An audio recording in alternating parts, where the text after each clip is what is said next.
I think last year alone we did Walmart, we did Amazon, we did Sony Music. We partnered with Yelp Atlanta. We did Jada Waiter in January. So, you know, I show up to work like any other situation. We kill it. Jada's energy was amazing. We're going to put this video in Times Square, and we're going to have a magazine release in New York at the Lobos headquarters. That's hard. That's hard. At the Lobos headquarters in New York. So I'm like, what? That's hard, bro. I'm like, yo, that's crazy. You know what I'm saying? Building a legacy, so watch how you step to me. You know it's inherited, ain't no comparison, stacking up guaranteed. Moving so militant, consistent and disciplined. Getting that paper and stacking it up, no time for no chilling, man. Building a legacy, so watch how you step to me. You know it's inherited, ain't no comparison, stacking up guaranteed. Moving so militant, consistent and disciplined. Getting that paper and stacking it up, no time for no chilling, man. Yo, what's going on? It's Sir Gates back with another episode of the Inherited Podcast, man. I hope y'all doing great today. But today, I got a special guest in the building. You know, I made a promise, man. So the first episode y'all gonna see is with my bro, man. So I'm gonna let him introduce himself. Mr. AC Hampton, what's good with you, bro? What's going on, man? Chilling, Definitely man. Happy to be here. Yes, and sir. It's been a long time coming for sure. Yeah, man. You've been talking about this for a while, dog. I finally got you in the building. But nonetheless, like I say, we here. So before we get started, we'd like to do real quick, it's a pod deck right here. Just the icebreaker. So I don't know what card I'm gonna pull and what it's gonna say. I promise I don't know what it's gonna say when I pull it out. So it's gonna be a question on here just to get it started. So let's see what this is. What's the most favorite thing you've bought this year? The most favorite thing that I've bought this year. What have I bought this year? I'm trying to think of something cool and not like just like a piece of equipment, but it might just be a piece of might be. That's what mine it's gonna be. A camera. Yeah. I bought a Sony FX30, so that was probably the most expensive thing this year because I haven't really been needing anything, and I've been slowing down on like the purchases because I just been going crazy a little bit. But I bought the FX30 right before I went to Thailand, and I used it out in Thailand. Just testing it out on the people. That video was dope, dog. Appreciate I seen it. Yeah, all that stuff he be doing be hard, man. I appreciate it, Everything look good. But mine, let's see. Well, it'd be lenses for camera. Same thing here. I've been buying nothing but tech this whole year to prepare for this spot here. So mine would be a lens as well, a good focal length lens. So that would be my favorite thing I bought this year. So now the ice been broken. So what we want to do today, again, with the Inherited Podcast, I just like to get people's origin story, like. How did they come up and how did they get to where they're at now in life through their trials, tribulations, success, and whatnot? So pretty much, if you can, just take us back to how I first started, like childhood, growing up, school, family-wise. So what was life like for AC growing up before he even picked up a camera? Okay, cool. We'll take it back. So originally I'm from Fort Lauderdale, Florida. Like a lot of people think I'm from Atlanta, but I thought you was from Atlanta, man. Yeah, I'm not really from Atlanta. I didn't move to Atlanta until the summer after I graduated high school, and that was 2007. I'm not gonna say my age, but if y'all just do the math, we could do it like that. Okay, good. Okay, cool. So growing up, Fort Lauderdale, Florida. Fort Lauderdale is different. It's just different from Atlanta. You know what I'm saying? And growing up, I didn't have the chance to see a lot of like black people winning, you know what I'm saying? Like getting money, like how you see on an average day in Atlanta, just luxury, just your average black person. Yeah, that's just a regular out living here. That's a regular out here. So that's not necessarily a regular out there. It's a big melting pot in South Florida. Haitians, Cubans, Jamaicans, you know what I'm saying? Everyone's down there. A lot of people ain't even supposed to be down there. So we all really just down there hustling, trying to keep it together. So I grew up, it was just my mom, my dad passed away at a young age. Sorry to hear that, man. And just me and my older brother and my older sister. So that was basically my upbringing, man. Nothing too crazy. School, hanging out a little bit. But as far as like my youth, like I was really like, I don't want to say shy, but more so like in a shell. Like I was just, like an introvert kind of. More so like what an they introvert. Say, introverted, extrovert when you need to be. Yeah, when I need to be. So it was kind of more so like smooth sailing up until I got to college and I realized, you know, it's a lot that comes with that independence. And it's like you realize and you learn a lot about yourself when you away from home and you doing all this stuff. So by the time I got to Albany. Yeah, shout out to Albany State. Yeah. By the time I got to Albany, I don't want to say I was even like skilled within the camera. Like me and my boy Tony back in Fort Lauderdale, and he's probably the person who actually put a camera in my hands. Wow. We used to go down to the beach and like take pictures of our cars. Like we had like the souped up Hondas and stuff. We was like on the fast. That was the thing back then. You had your first car. You got that thing and some 12s in the back or something. Man. So we would get the pictures popping, put them on MySpace. You know what I'm saying? We had the DSLR, so ain't nobody really have like the quality of pictures like that. So when we dropped them, they was hard. You know what I'm saying? Back saying MySpace and having the DSLR back then, I bet them pictures were hard though. Yeah, back then it was just what you had a flip phone or your sidekick or something. Them pictures were down there 5 megapixels coming out. So we was coming different. You know what I'm saying? I think we had like a little, I think it was a Nikon D60 and it was huge. It had the battery grip, it had everything on it. So when we took it out, it just looked hella official. So by the time I got to Albany, just working myself in the mix, I feel like by the time I got there, I ain't really know what I wanted to do. You know what I'm saying? Like I was kind of just navigating through with everybody else. It wasn't like, it was something like I had to go to college. I was actually the first person like traditionally in my family to graduate That's college. Hard, dog.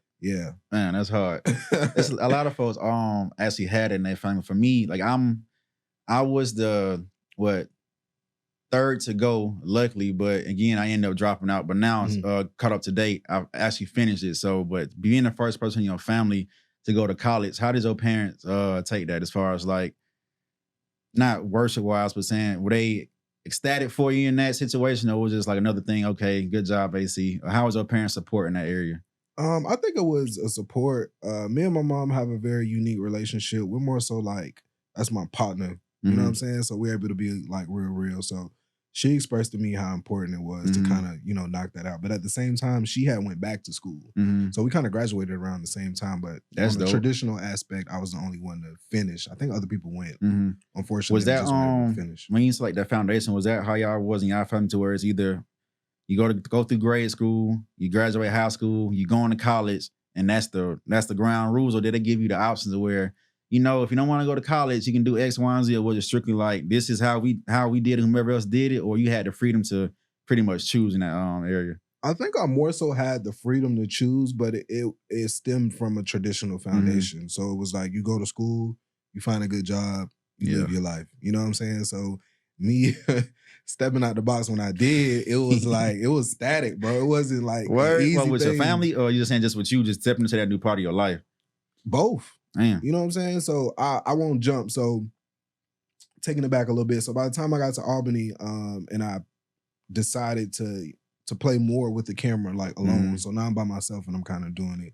I kind of use the campus as a stepping stone. So any event or setting up in the union or whatever I was doing, it was kind of just like practice until somebody was like, hey, how much can I pay you to do that? So when somebody said like, pay me, I'm like, oh man, let me start, you know what I'm saying?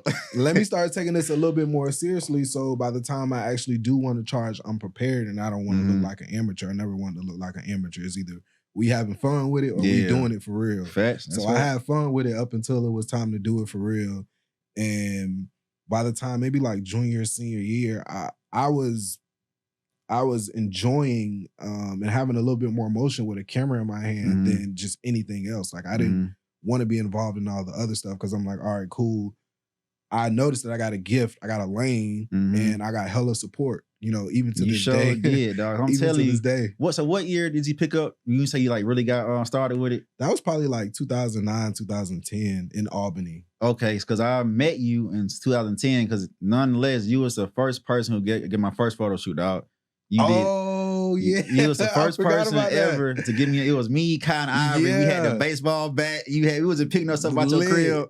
It was I forgot where you stayed. Whatever apartment. I think Westwood. Somewhere over there. Yeah, dog. We had pulled up. I still got those photos on Facebook too, that's dog. Crazy. But you was the first person to do our first photo shoot, dog.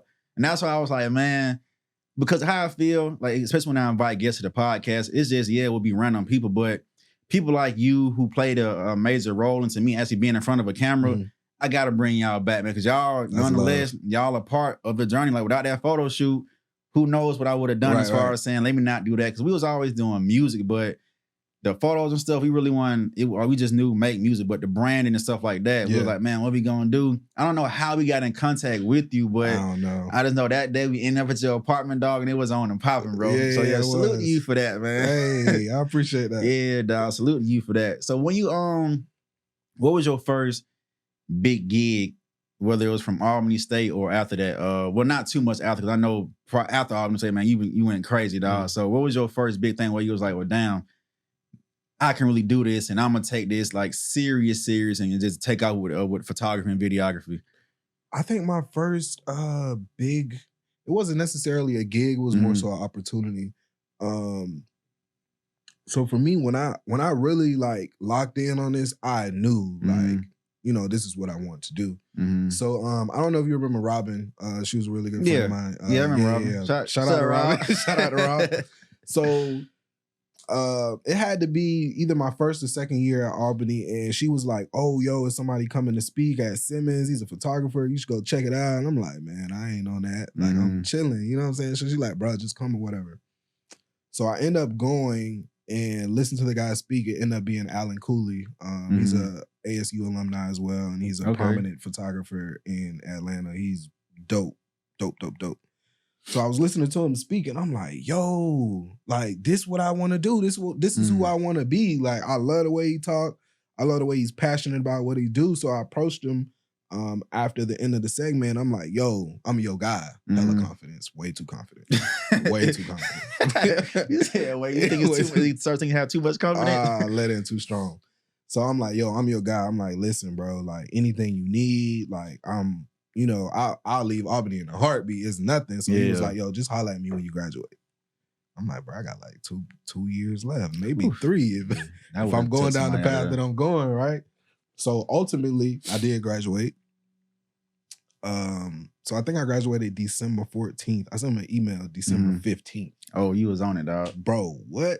And throughout that time span, I was sending emails. I was sending work. I'm like, yo, this is what I got going on. Like, this is who I am. That's what a lot of people want to do that, though. Being persistent and actually chasing what you want to do and following up. They probably would have heard that, oh, hit me when you graduate. Like, man, nah, he ain't gonna reply. Or 2-3 years down the line, I ain't about to sit here and do this shit, this and that. But the fact that you stayed on course and was pursuing that, a lot of people don't have that drive in them, dog. Yeah. I didn't even realize it was drive. It was just something that I wanted. I'm like, okay, this is what I got to do. You know what I'm saying? So sent the email December 15th, January 1st, I was in the studio. I was interning. Look at God. I was interning. And at this time, Alan was on fire, bro. He was shooting a lot of commercial stuff. I think this like when The Game was popping, the show The Game. I used to love that show, dog. Bro, he shot like all the ad work for that and just like different celebrities or something. So by the time we linked up and I was able to assist and I got in the studio, like he was, I don't want to say in his prime, but he was killing it, bro. So I'm coming from college, like I'm shooting my partners, I'm shooting parties, I'm shooting, you know what I'm saying? I'm doing a little something, but it ain't with the confidence that I had seeing like the real industry. I'm like, I have a lot to learn. Like it's a lot of work to do. So not to cut you off, but when you start working with him, was that your first time like really being exposed to that and on that level? It was definitely the first time, I was exposed to anything entertainment wise, especially when it comes to just working here in Atlanta. And I just took that as a stepping stone, and I just bro took off. I was a sponge. Like anything you want me to do, though, I swear. Anything. I don't care if you want me to clean this table in the corner. I'm gonna soak up knowledge from the corner. Yeah, you know what I'm saying. I'm not in here to take over. I'm just in here to learn. That's why you where you at today, dog. I'm telling you, bro. Because it's like, everybody may be an alpha male, alpha woman, whatever it may be, but at some point in your life, you got to be able to step back and. Well, I used to say you got to be able to be a good follower to become a good leader. And the fact that you was able to just, okay, let me just humble myself down. I'm an intern. Whatever y'all got for me, I'm going to do it. But at least you was still, you weren't sitting here whimpering and crying about why I'm wiping the table and why I'm doing this and that. You still, okay, this is just a part of the journey. But while I'm still here, it's free game all around me. So let me be smart enough to sit here and open up my ears and let me pick up this game or shoot whomever. I guarantee you sit here and asking folks questions and stuff. So, but it just sucks that a lot of people don't want to do that because they feel like either this is making me feel beneath what I'm worth or this and that. But you really gotta work for what you want. Like when I got into making t-shirts, I was just doing vinyl at first. But at one point I was like, man, I know I'm gonna reach my cap doing this. I was timing myself. It takes this amount of time to weed, this amount of time to press, and this and that. So I'm like, man, if I want to grow this, I gotta learn some more. So I hit up a local screen printer. Like, look, dude, I hit up 3 people. No, you can't come in. No, you can't come in. The last dude, I was like, look, man, I just want to come in, learn this trade, and I promise you, I don't want a dime. I will work for free. He was like, all right, come on, pull on up. So the first day I was there, I'm just watching. I ain't saying the word. He talking, but I'm like, I'm trying to pick him on this stuff fast and get it in. But by that next week, he was like, dude, you want a job? I'm like, no, I don't want no money. Because then again, it was still to the point where I know he was paying me. Now I'm kind of obligated to come. But first, before that, I was saying I'll be there Monday, Wednesday, and Friday from 9 to 2 just to learn. But just when you got work ethic, people notice that, dog. And they notice when you trying to learn. Because with him, he was real.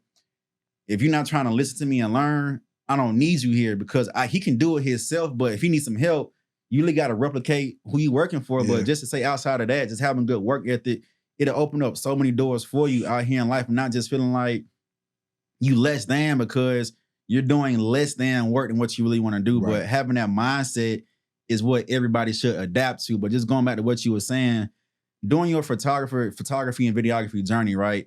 I'm pretty sure that there has been some times where you was like, man, forget this camera, I want to put it down. Or they may not though, but if there were times like that where you wanted to quit or give up, talk about those incident of those times and how you overcame that mentally to where you was just like, you know what? I'm not gonna quit. I'm gonna keep going. So what are some of those moments that happened for you in your journey? I think it's definitely been multiple times on different levels. I think once you enter a new level, you kind of just start from the bottom. So you got to just work your way up to where you know you want to be. And you know, that's why just speaking about approaching things with confidence, it definitely played a key into where I am. Because it was a lot of times I wanted to quit. Like even saying coming from a traditional aspect, most of our families, that it is go to school, get a good job, get you some money, and take care of your family. Just live your life a little bit. Survival. Yeah. So I was the first person to really kind of break out of that. So starting the entrepreneur journey, it was hard. It was hard to be like, hey, this is what I want to do with this camera. And it's just accepted. It wasn't just accepted. My mom like, what? Nigga, get a job. Right. I finish school. Like, what are you talking about? That was the route. You gonna give all this shit up to be a picture man? Not the picture man. You gonna be the picture man? So it wasn't, you know what I'm saying? That was definitely a level. Shit. It wasn't until, you know, I started to get a little motion. I think when you do things that your family don't expect, or you touch people that are kind of unreachable to the average person, then it's like, okay. Open them eyes up. My son's a photographer. Right. Yeah, you know what I'm saying? So I had to work with certain people, and that's why I try to encourage people to not be so hard on their family, because they're like, oh, I don't get the acknowledgement, I don't get the respect and the support. But it's like, sometimes you really just got to show them. It's a part of the game. That's what family and friends do. It's just a part of the game, man. So it's like, when you finally win them over, just keep moving forward. Just keep teaching. So it's like, before, I couldn't fathom my mom accepting it. Now it's like, she knows. It's a no-brainer. Like, where my camera is taking me is like, she knows what it is. You know what I'm saying? So now she's on her entrepreneurship journey. Like, she does like the t-shirt presses and stuff like that.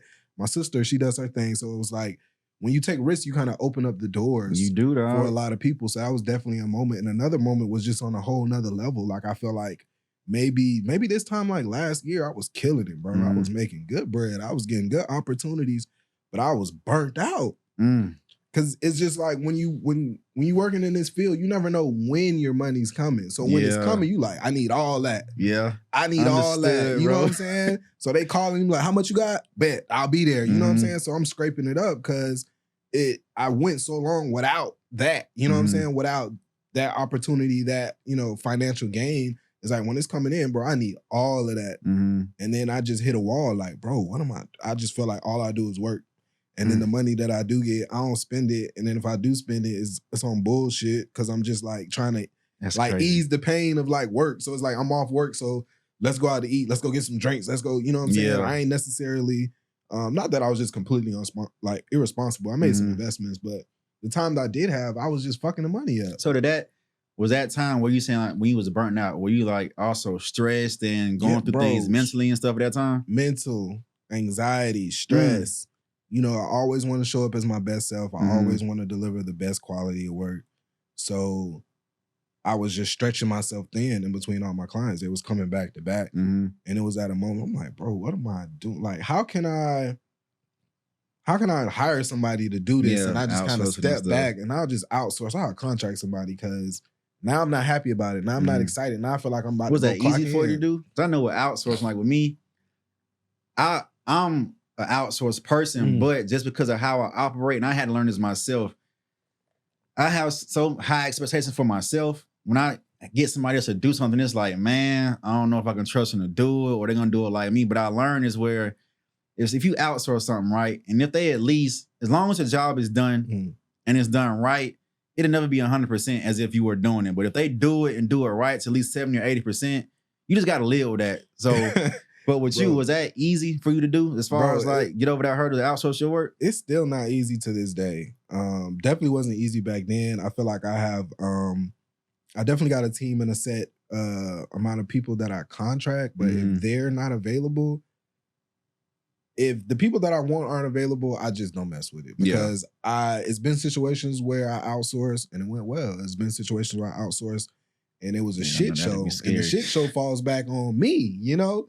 So it's like I get chewed up and then I still got to pay you and then you just go on about your day. Like, day. Shit. You know what I'm saying? Right. So I'm definitely mindful when it comes to experiences like that, man, because it's not only the quality of the work. Like my customers are used to being treated well. Like my clients are, you know what I'm saying? It's an experience. Boy, preacher, y'all. So it's like they love to be taken care of, and I ensure like I'm gonna take care of you. You know what I'm saying? We're gonna get this work, but I'm gonna make sure you feel good throughout the process. I'm gonna make sure I'm keeping you abreast of what we're doing, whether it be camera settings or what post-production or how you actually need to use this footage moving forward to brand yourself. That's A1, like dog. It's a package. So if I'm only sending out the camera and the camera guys kind of like, let's do this and let's get out. But it's more to it than that. Because some folks, they really all about the money, bro. They don't care about how you feel when you leave. The impression they leave once they gone, it's just, all right, work, pay, deuces. But little do they know, when you provide somebody an experience,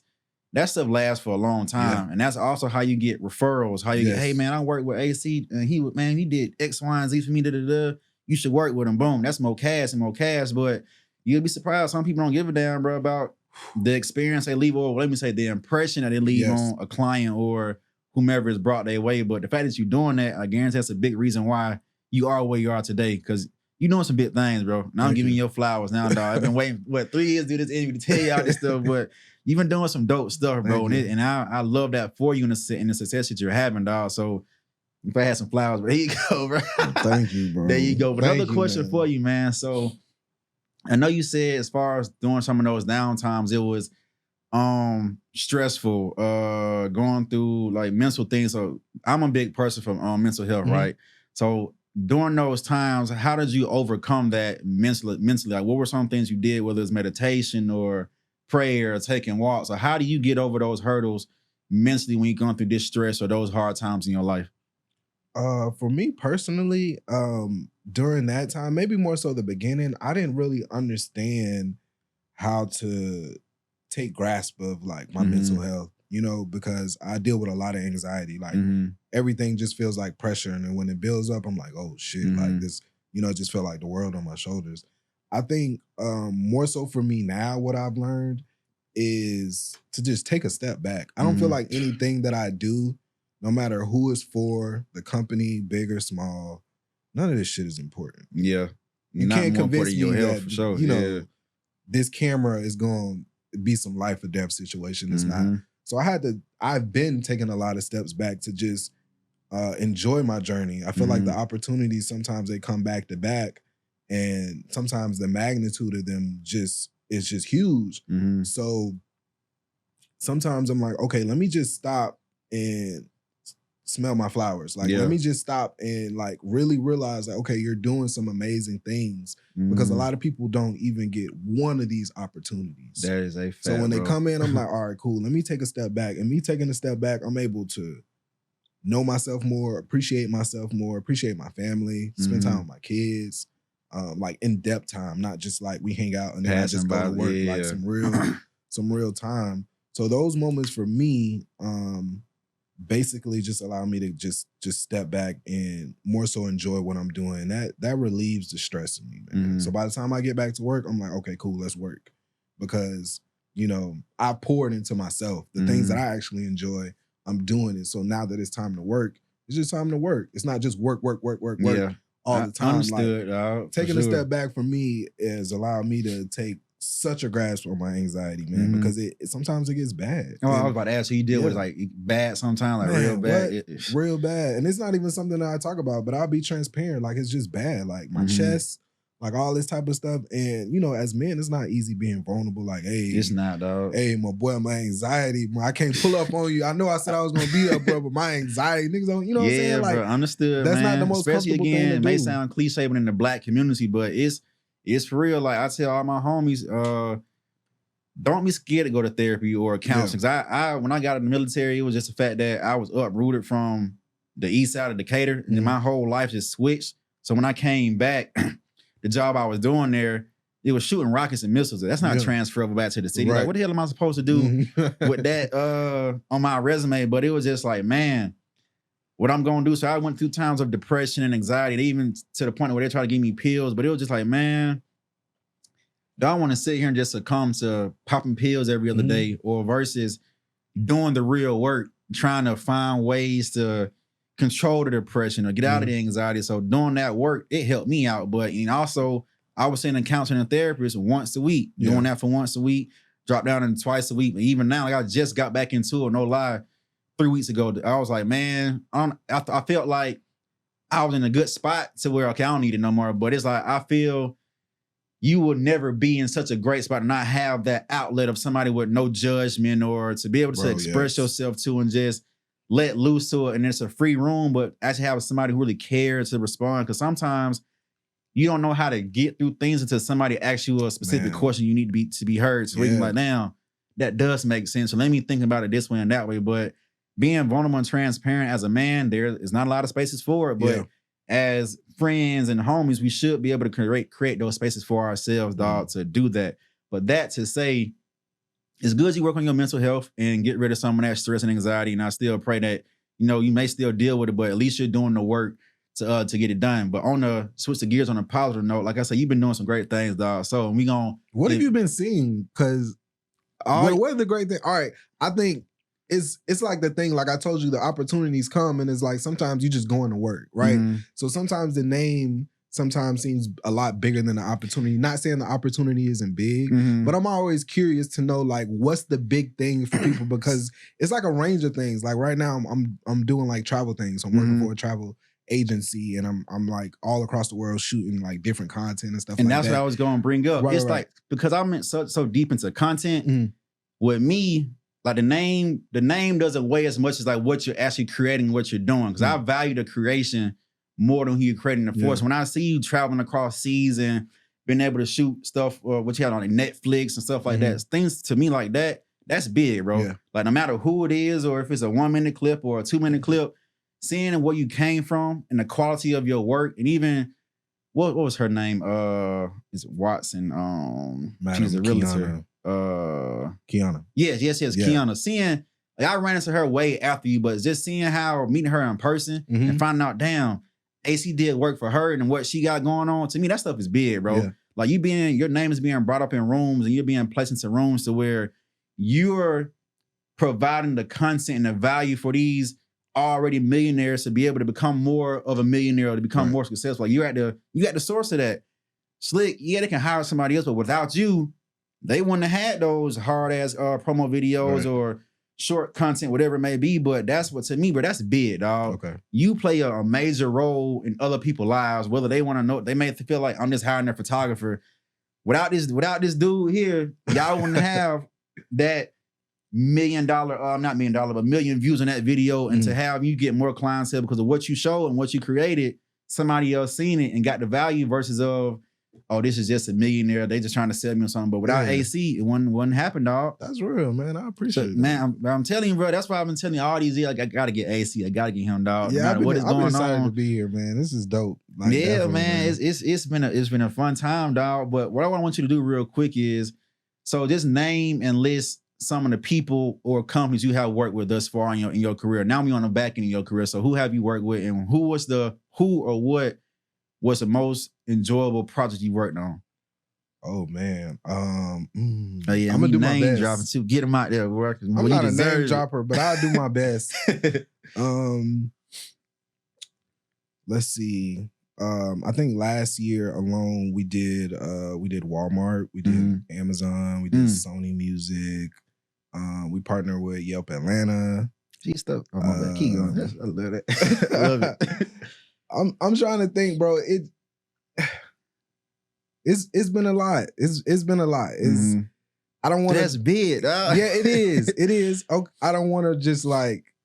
I got like the logo page on my website, and it kind of cringy, but kind of cool at the same time, because you do all this stuff, you look back like, damn, I work for them. So why is it cringy to you though? Because like you're behind it doing it, and you feel like, why does that make you feel that way? I think it's like that introvert feeling. Yeah. Like that, like, oh my God. Like, because now it's bringing a spotlight on you. Yeah, it's like, wow, like, you know what I'm saying? But then if I go telling people like, oh, I work for this person, I work for this person, this company, it's like, wow, you're a big thing. And it's like, no. I understand. You know what I'm saying? Dog. So it pulls in a lot of attention, but definitely work with some amazing companies, man. Some stellar companies, and some stellar people. Just like, even speaking about Kiana, just running into people who are also just on this journey forward. You know what I'm saying? It creates great opportunity, and it creates a network. I feel like for my network, I don't want to say I'm nothing without my network, but I rely on it heavily. I see why, because it's like, you need a camera can't shoot itself unless you're doing personal content, but with that camera, it has to have its muse in front of it. So your network is that. Those are the bodies you put in front of it, man. But everything you name, bro, again, to me, that's major, bro. Yeah. Like, again, whether it was 1 minute, 10 minutes, whatever, that's a major, dog. But out of them, what was your favorite, though? My favorite was one that I didn't even name, and I just thought about it. So I worked with a magazine called Grind Pretty. Shout out to Mimi J. We've been doing this for like, it's hard to put a number on it, over 5 years. You know what I'm saying? So I've been able to be with her and travel with her throughout her journey without creating this like amazing organization targeted towards women. And we do cover shoots quarterly every year. So we did Jada Waiter in January. So, you know, I show up to work like any other situation. We kill it. Jada's energy was amazing.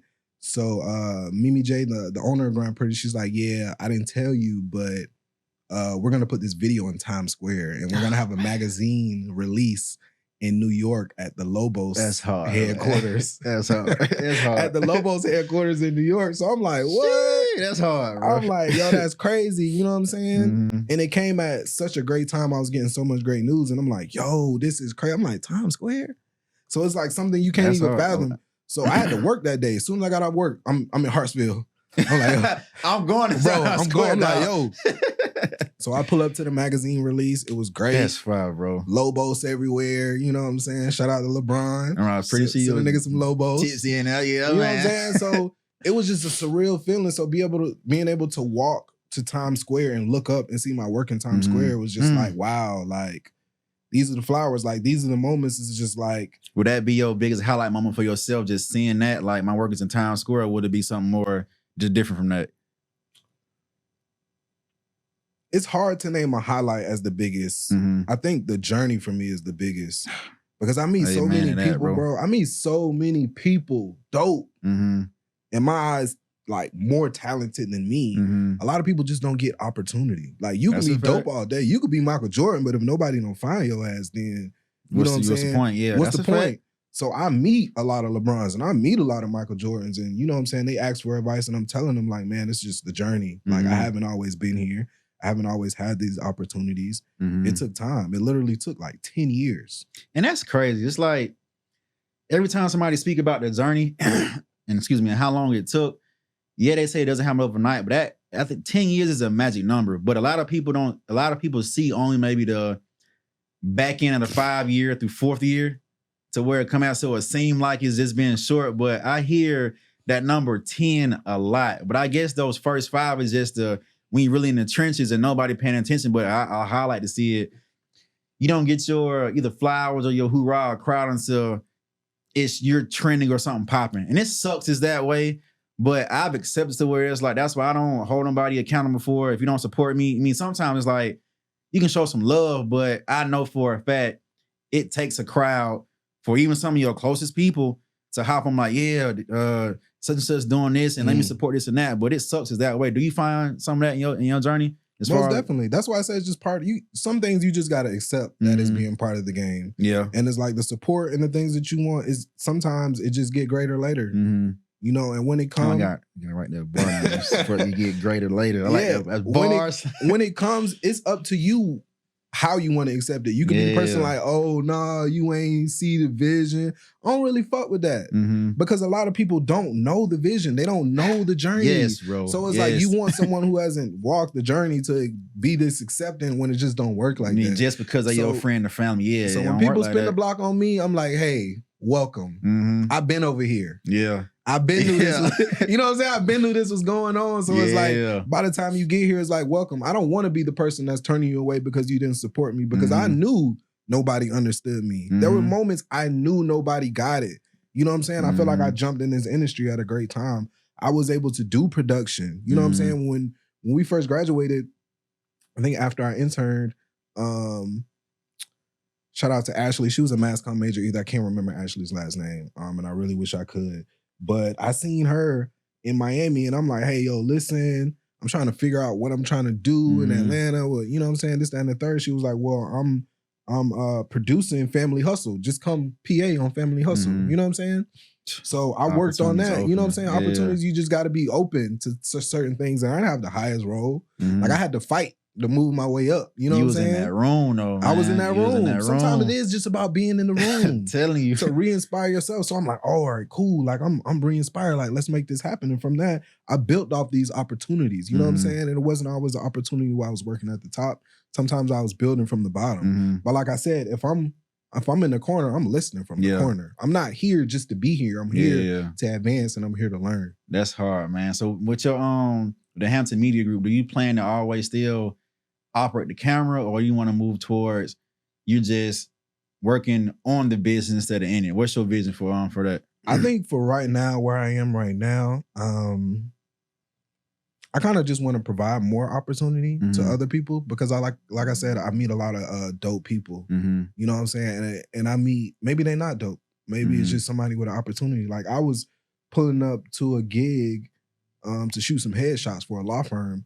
A dude pulled up on me in an old Impala, all the windows down. His old lady in the front seat, 2 kids in the back seat. He seen us unloading all his gear. So he like, bro, just what y'all need me to do? Like, just give me bro, whatever you need me to do, I'll do it, bro. Well, whoever you are, you a hustler, dog. Saying some shit like that, somebody you don't know. Bro, this man got his kid, you know what I'm saying? Like, I got children. It hit a nerve. I'm like, yo, this man humbly pulled up on me like, yo, that's hard. I see you, black man. Like, I need something. Like, what can you take my number down, please? I need an opportunity. So perspective is everything, bro. Like, you could think you in the, you know what I'm saying? You the lowest of low. Like, I ain't got it. It ain't coming in. The somebody opportunities. Got it 10 times worse. Somebody got it 10 times worse. So, you know, that alone, I don't know if this sucks or not, but shit like that keeps me going. Like, sometimes you got to stay grounded. You got to be humble. And somebody pull up on you like, bro, I ain't got nothing. At least you got that mindset, man. Because telling him, it's all the things you've been saying today, it's just very rare for somebody to think that way and to be so optimistic in the fact that they know this is life, man. Yeah. It's life is a game itself. It is. Until a certain point. And you just got to be prepared. So you're going to have highs, you're going to have lows. The only way you get up a mountain and be climbing to be at the peak, and you got to get to the next one, you got to come down. So when you're coming down, you got to be humble enough to know it's not going to last forever. Yeah. You know, things happen, but you're in a great headspace and I love what you're doing. But so tell everybody, what is I'm not going to go far, but in the future, where do you see yourself as far as your business, yourself personally? What is your goals to, hey, within the next 2 or 3 years, this is where I want to be in my career? I'm going to be completely honest and transparent. It changes all the time. So like I just said, I definitely want to, you know, grow the business and hire more people, create more opportunity. But as more opportunity comes in, it's like, well, damn, like what I can go this way or we can go this way. So it's so many different things to invest in, and you definitely want to move with, you know, how the world is moving. Definitely something I want to get more into is like real estate, more so like how we're in here today. Like I would love like a venue for creatives. You saying as far as like owning your own real estate or shooting stuff for real estate? No, not necessarily shooting things for real estate, but owning. Okay, like got you. So even if it's just owning spaces where people can come in and create, even if it's just owning spaces where people can come in and shoot events, and then third party book my media services, like tie everything in. So it's like, yeah. So, you know, we're thinking and we're pondering all the time of how we can make this grow while also just living in our moment. Like I always tell people, everyone gets a run. Everybody gets a run. You ain't lying. It ain't no one gets a forever run. So when you have your run, you just want to make sure that you capitalize in your run. Make sure people hear you. Make sure people see you. Make sure, you know what I'm saying, you're having these conversations and you're going to these events and you're networking and you're growing and working sideways, because that's your moment to shine. Yes, sir. Because when it's off, it's off. Go like that, man. Not saying that it can't come back on, but it's when your moment, bro, you got to put it in their face. You got to say, hey, wake up and say, hey, this is my moment, and I'm going to make it happen. Own it. Yeah, own it. Yeah, man.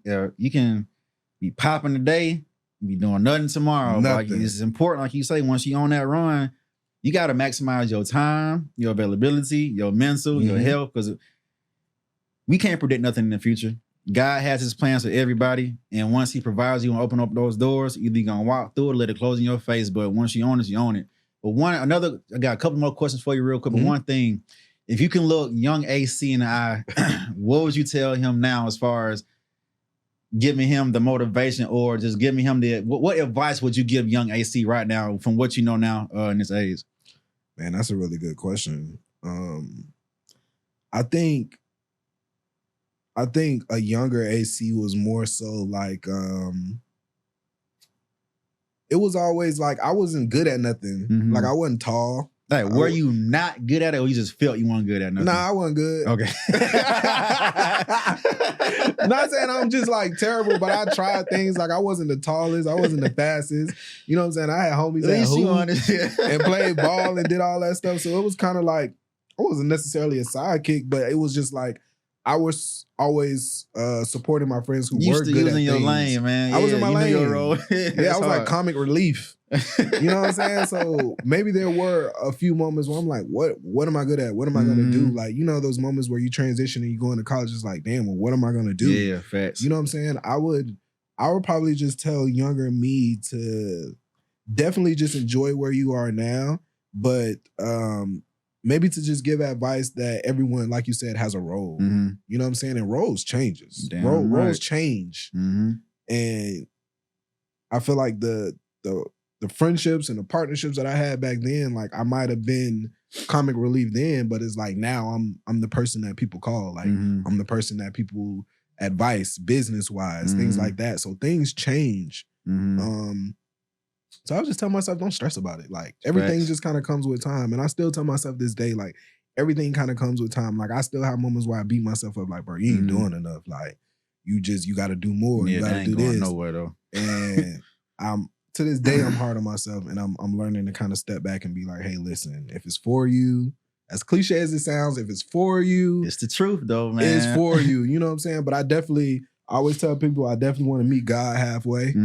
So I'm gonna do the work, but I need that blessing on the back end. I'll say the same you know thing. You may not know, people may not know this, but it's like we pray for this, pray for this, pray for that. But it's like, excuse me, sometimes I feel like God is in heaven sitting like this, like I'm gonna do it for you, but we still have our duty in this physical realm to hold up the other end of the deal. Like he'll bless you for sure, but you might just sit here and pray about something and expect for it to just fall in your lap while you're just sitting around doing what you want to do, acting up and this and that. But you really got to sit here and, like you say, do your part to receive the other end of that blessing, man. Yeah. But it's a blessing that we are here to be able to do what we're doing today. But so to close out, if you can, like, look at this is your camera right here. Just speak to any up and coming content creator, photographer, videographers. Get them a piece of advice on how to navigate through the stresses or whatever, and just how to keep their head on swiveling and just be focused to get to where you are today, and again, a goal to even further than where you are. So what would you tell them to motivate them? Okay, cool. You know, like I said before, just make sure you're capitalizing in your moment and make sure you're creating your moments. It's gonna be a lot of times where people aren't gonna book you for things, they aren't gonna hire you for things, but that's when you tap into your creative bag and you create those opportunities. Like you network sideways. Like us graduating from Albany State, we created a great network. I can call my peers and be like, hey, I got this going on. I'm trying to work on this. And they're in opposite lanes and they're able to pull me in their lane and kind of shine a little bit of light on me. So there's been a lot of things that I've done just off the creative strength that leaped me into another direction. It hasn't always been someone paying me and giving me an opportunity to create these moments and to move forward. So sometimes you just got to do it for yourself. Sometimes you just got to know that you the shit. You got to know that you tight. You got to know that you the one. Ain't none of that like I'm comparing and this person over here is dope and they dope. Everybody dope. Everyone's dope. What we're doing isn't hard. It's just, you know what I'm saying? It's more to it than actually picking up the camera. So I would say, you know, stay in your bag creatively, stay in your bag mentally, make sure your mental is straight, because as bad as we want to chase this entrepreneurship journey, it gets difficult sometimes. It's not as structured as a corporate job or a 9-to-5. It's not. You wear all the hats, you know, you're the boss and you're the janitor. So just understand what comes with what you want. And as cliche as it sounds, it's a marathon, you know, nothing happens overnight. And you're going to see some amazing things happen for some other people. And you just got to learn to wait your turn, you know. When it's your turn, capitalize, you know. Capitalize when it's your turn. And all the things that you wanted to do when it wasn't your turn, do it. Show them how you'll do it. Put it in their face. You know, like I said before, but if it's something that you really want, nothing will come in between it. Nothing. You know what I'm saying? We still have to live life outside of this journey. Excuse me. So, you know, problems won't stop. Life won't stop. But if you really want this, you know, you'll definitely bring it home and you'll make it happen. So anybody who's, you know, on the fence or thinking about putting the camera down or just going through a moment where you feeling like you can't do this or it's not working for you, I definitely encourage you to, you know, pick your camera back up, reach out to some people, you know, definitely go through your phone and be like, you know, who has a nice little run or who's popping right now? Who do I know that can I can just, hey, you need some headshots or you need like a promo video, you need some lifestyle footage, like test yourself, you know, and continue to stay creative, continue to learn, continue to make mistakes, because if you don't make those mistakes, you'll never bounce back and you'll never learn from them. So definitely just stay the course and I promise you it'll all work out. It just takes time.